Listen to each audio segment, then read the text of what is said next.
నమస్తే పిల్లలు. మనం ఈరోజు చందమామ కథల్లో బతకడానికి దారి అనే కథ గురించి తెలుసుకుందాం.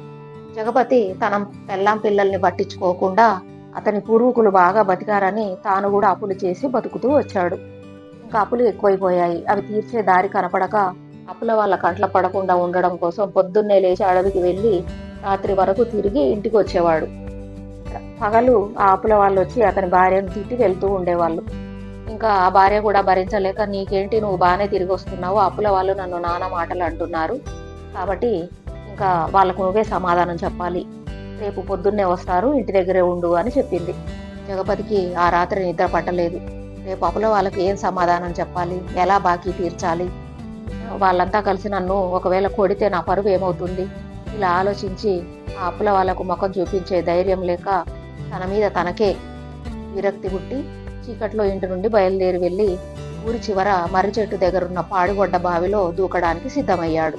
అతను బావిలోకి దూకబోతుండగా ఆ బావిలో నుండి ఒక పిశాచం బయటకు వచ్చి జగపతిని ఎగాదిగా చూసి, నీకు మతి ఉందా, భూత ప్రేతాలు తిరిగే వైపు వచ్చావేంటి అని అన్నది. జగపతి ఆ పిశాచికి తన కథ అంతా చెప్పి, నాకు బతకడం చేత కావట్లేదు, అందుకే చావడానికి వచ్చాను అన్నది. అప్పుడు ఆ పిశాచం కంగారుగా ఆపి, నీలాగే నేను ఇలాగే చచ్చిపోయాను, నా భార్య పిల్లలు చాలా కష్టపడ్డారు, ఇప్పుడు నువ్వు చచ్చిపోవద్దు, నీకు నేను సహాయం చేస్తాను అని ఆ బావిలోకి వెళ్ళి ఒక పెద్ద బంగారు నాణెం తెచ్చి అతనికి ఇచ్చింది. ఇచ్చి, నీ భార్య పిల్లలతో మంచిగా ఉండిపో, అప్పులు తీర్చుకొని అని చెప్పి అన్నది. జగపతి ఆనందంగా ఇంటికి వెళ్ళి తన భార్యకు ఆ బంగారు నాణెం ఇచ్చి జరిగిన విషయం చెప్పాడు. ఆమె అన్నది, ఎంత తెలివి తక్కువ వాడివి, అది ఇచ్చిందే చాలని ఒక నాణెం తీసుకొని వస్తావా, మళ్ళీ వెళ్ళి అడుగుదువు గాని అని చెప్పి ఆ నాణెంతో అప్పులన్నీ తీరిపోయాయి. ఒక 3 రోజుల పాటు ఇంటిల్లి పాది రాజవైభోగంగా గడిపారు. ఇంకా 4వ రోజు అతని భార్య అంది, రాత్రికి నువ్వు మళ్ళీ చావడానికి ఆ బావి దగ్గరికి వెళ్ళు అని చెప్పింది. అలాగే అని బావి దగ్గరికి వెళ్ళి పడుతున్నట్టుగా నాటకం ఆడాడు. మళ్ళీ నీకు ఏం పాడు బుద్ధి పుట్టింది అని ఆ దయ్యం అడిగింది. ఏం చేయాలి, అప్పులైతే తీర్చగలిగాను కానీ నాకేమీ పని దొరకట్లేదు అంటే ఆ పిశాచం మళ్ళీ ఒక పెద్ద బంగారు నాణెం ఇచ్చింది.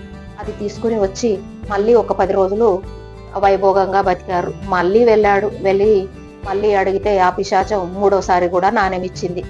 ఆ నాణెం తీసుకొచ్చాక భార్య నగలు చేయించుకుంది. మళ్ళీ మరుసటి రోజే మళ్ళీ బావి దగ్గరికి వెళ్ళాడు. మళ్ళీ ఏమైంది, మళ్ళీ వచ్చావు అని అన్నది ఆ పిశాచం.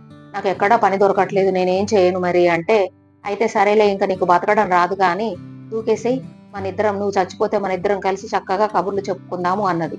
భయపడ్డాడు. అమ్మో, నేను మళ్ళొకసారి ప్రయత్నం చేస్తాను అని చెప్పి పారిపోయాడు. అప్పుడు ఆ పిశాచం అన్నది, నీ బంగారు నాణాలు ఇచ్చినంత కాలం నీకు బతకడం రాదు, ఏ పని దొరకదు, నువ్వే పని చేస్తావులే అని అనుకున్నది పిశాచం. పిశాచం జగపతి తిక్క కుదిరేలా చేసింది. నచ్చిందా మరి? నచ్చితే లైక్ చేయండి, షేర్ చేయండి, సబ్స్క్రైబ్ చేసుకోండి. Thank you for watching.